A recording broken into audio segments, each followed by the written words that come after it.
Salam alaikum wa rahmatullahi ta'ala wa barakatuh.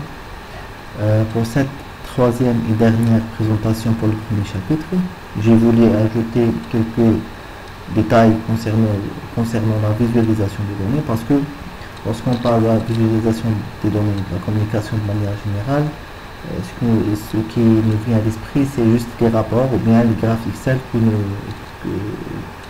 nous trouvons généralement dans des rapports imprimés ou bien dans des présentations pour PowerPoint. C'est pas toujours vrai. Alors nous avons des tendances à part la communication de cette manière traditionnelle.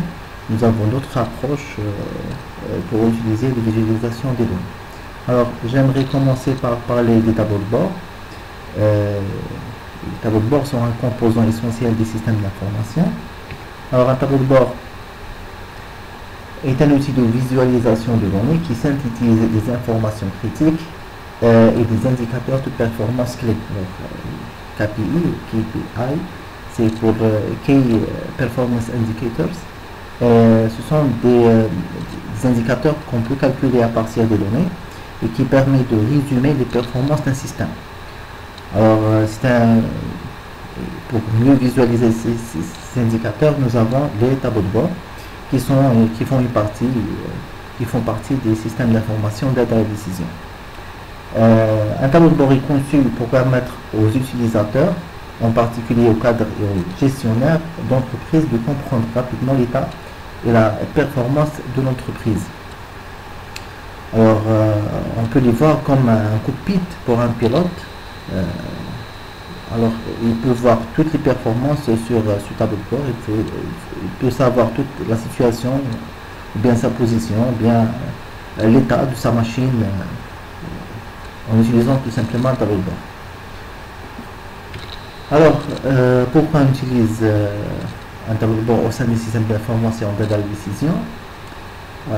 Il transforme des données complexes en informations faciles à comprendre et qui aident à suivre les objectifs ou bien à identifier rapidement les points importants pour agir efficacement.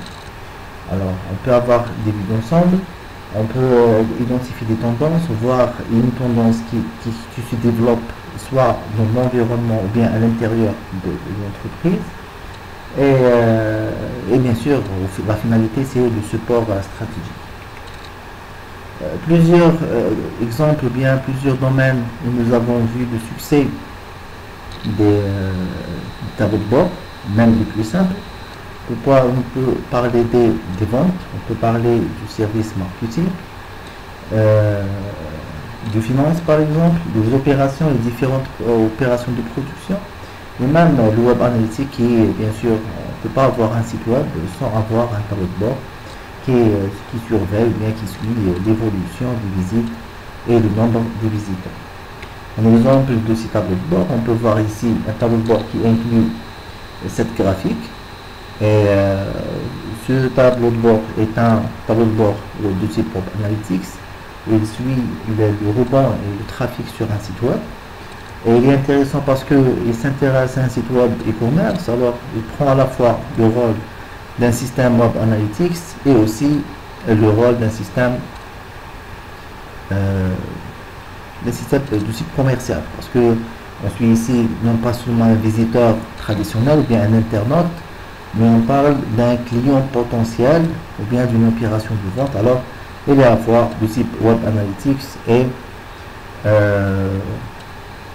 du type commercial. Alors pourquoi on s'intéresse techniquement au tableau de bord?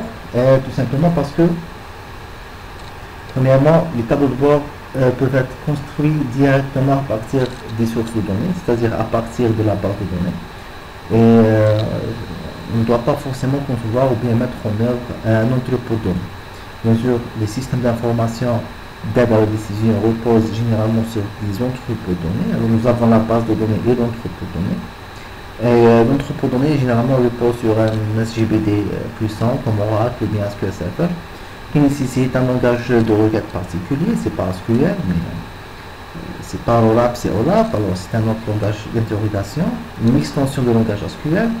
Alors une technologie à part, un chargement de données à part, et ça peut être vraiment coûteux. Alors Surtout pour les petites entreprises, les petites et moyennes entreprises, on parle souvent de tableau de bord et non pas d'un autre donné. Alors il est flexible, il est rapide, on peut mettre en œuvre rapidement. Nous avons des templates, des modèles, où par exemple si je veux un tableau de bord commercial, j'ai déjà des centaines ou bien je dirais des dizaines de tableaux de bord open source disponibles que je peux adapter rapidement aux besoins de mon entreprise. Alors c'est très flexible, c'est très rapide par rapport à la mise en œuvre d'un système d'information d'aide à la décision traditionnelle. Et bien sûr, ça n'écarte pas la possibilité d'évoluer ou bien de passer vers un système d'aide à la décision complet et la mise en œuvre d'un autre pot de données. Lorsque je vais utiliser un tableau de bord, ça n'écarte pas la mise en œuvre d'un autre pot de données. Alors ça, si on parle de tableau de bord, bien sûr, c'est des éléments que vous allez probablement développer. Et lorsque vous pensez de reporting ou bien la visualisation de données, j'aimerais bien que vous gardez cette idée que on ne parle pas tout simplement d'imprimer ou bien de visualiser des graphes sur des présentations PowerPoint, mais on parle de créer des solutions informatiques concrètes.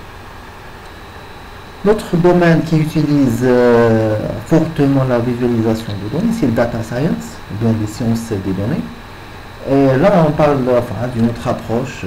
C'est pas forcément des outils, enfin nous avons des outils, mais les tendances changent. Par exemple, lorsqu'on parle maintenant de reporting, ou création d'un rapport, les deux, la visualisation et la création du rapport s'effectuent en même lieu. Je vais prendre l'exemple de Jupyter. Et Jupyter, c'est un environnement qui permet d'exécuter du code en ligne. Alors, ce que j'ai là, c'est un notebook. Là, c'est un exemple. Et chaque partie est soit du code Markdown, c'est-à-dire HTML, qui sera rendu comme un texte, et soit du Python qui sera exécuté. Alors, lorsque j'exécute par exemple cette cellule, je précise que c'est du Markdown, bien sûr, je l'exécute, ça donnera bien sûr une partie texte. Maintenant, si j'ai une partie qui est Python, je précise qu'il s'agit d'un code. Si j'exécute cette partie, on patiente, et bien on peut exécuter alors.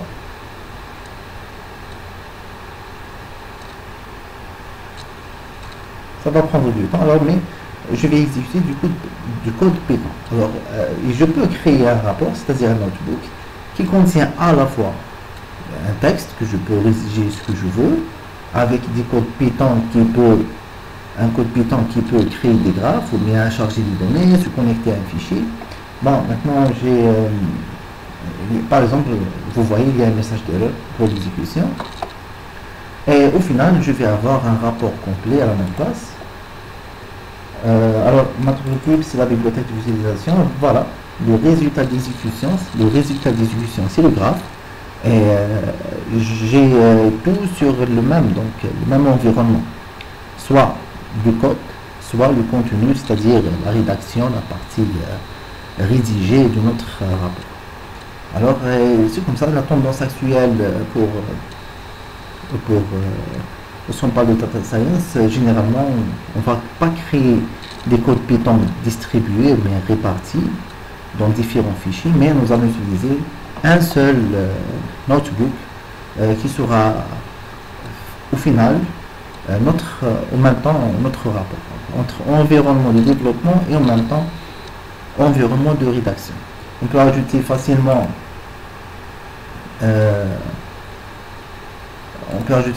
des cellules.